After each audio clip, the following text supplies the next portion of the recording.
ನೋಡಿ, ಯುಗಾದಿ ಹೊಸ್ತಿಲಿನಲ್ಲೇ ಚಿನ್ನ ಪ್ರಿಯರಿಗೆ ಶಾಕ್ ಎದುರಾಗಿದೆ. ಒಂದೇ ವಾರದಲ್ಲಿ ಚಿನ್ನ 5,000 ದುಬಾರಿಯಾಗಿದೆ. ಕಳೆದ ವಾರ 67,000 ಇದ್ದ ಬಂಗಾರದ ಬೆಲೆ ಇದೀಗ 10 ಗ್ರಾಂ ಚಿನ್ನಕ್ಕೆ ಈಗ 72,500ಕ್ಕೆ ಏರಿಕೆಯಾಗಿದೆ. ಕಳೆದ ಒಂದು ವಾರದಲ್ಲೇ ಚಿನ್ನದ ಬೆಲೆ ಗಗನಕ್ಕೇರಿದೆ.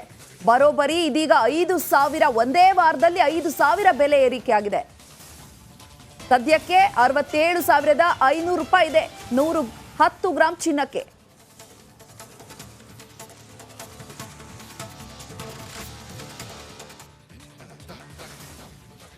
ಅದು 35 ಹಳ್ಳಿಗಳ ಅತಿ ದೊಡ್ಡ ಜಾತ್ರೆ. ಆಗಸದೆತ್ತರದ ತೇರುಗಳೇ ಆ ಜಾತ್ರೆಗೆ ಆಕರ್ಷಣೆ. ಅಂತಹ ಅಪರೂಪದ ಜಾತ್ರೆಯಲ್ಲಿ ಅವಘಡವೊಂದು ನಡೆದು ಹೋಗಿದೆ. ಆದರೆ ಪವಾಡ ರೀತಿಯಲ್ಲಿ ಭಕ್ತರು ಬಚಾವಾಗಿದ್ದಾರೆ. ಅದು ಹೇಗೆ ನೋಡೋಣ ಬನ್ನಿ.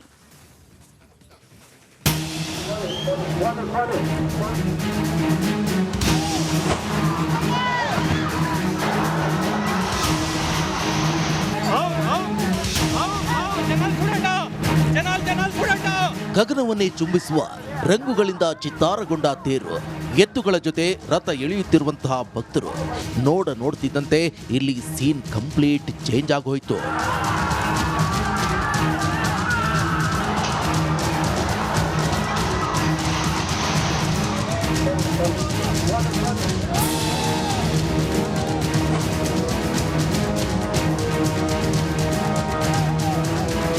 ಭಕ್ತ ಸಾಗರದ ಮಧ್ಯೆ ಗತ್ತಿನಿಂದ ಸಾಗುತ್ತಿದ್ದ 163 ಅಡಿ ಎತ್ತರದ ತೇರು ಧೊಬ್ಬನೆ ನೆಲಕ್ಕೆ ಅಪ್ಪಳಿಸಿಬಿಡ್ತು. ಈ ಮಧ್ಯೆ ಪವಾಡ ಸದೃಷ್ಟ ರೀತಿಯಲ್ಲಿ ಪುಟ್ಟ ಬಾಲಕಿ ಬಚಾವಾದ್ಲು. ಬೆಂಗಳೂರು ಹೊರವಲಯದ ಆನೇಕಲ್ ತಾಲೂಕಿನ ಹುಸ್ಕೂರು ಜಾತ್ರೆಯಲ್ಲಿ ಭಾರೀ ಅನಾಹುತವೊಂದು ಕೂದಲೆಳೆ ಅಂತರದಲ್ಲಿ ತಪ್ಪಿದೆ.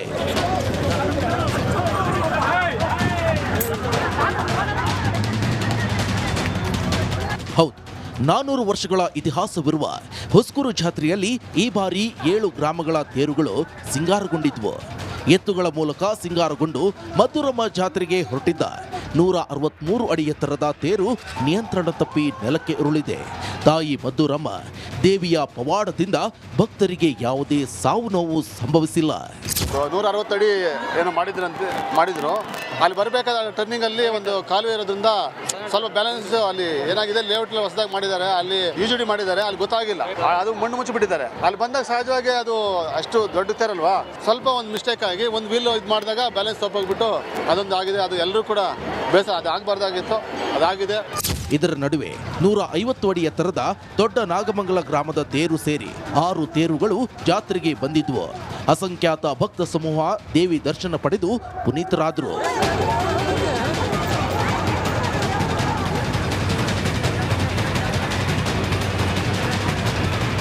ಇನ್ನು ಮಧುರಮ್ಮ ಜಾತ್ರೆ 1 ವಾರಗಳ ಕಾಲ ನಡೆಯುತ್ತಿದೆ.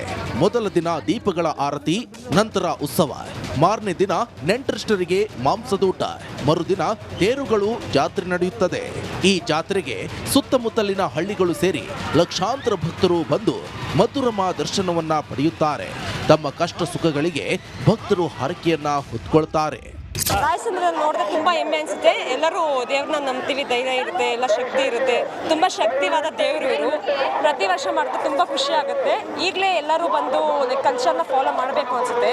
ಲೈಕ್ ಏನಿ ಮುಸ್ಲಿಮ್ಸು, ಕ್ರಿಶ್ಚಿಯನ್ಸ್, ಯಾವುದೇ ಜಾತಿ ಆದರೂ ಏನೇ ಆಗಲಿ ಒಂದಾಗಿ ಮಾಡಬೇಕು ಅನಿಸುತ್ತೆ.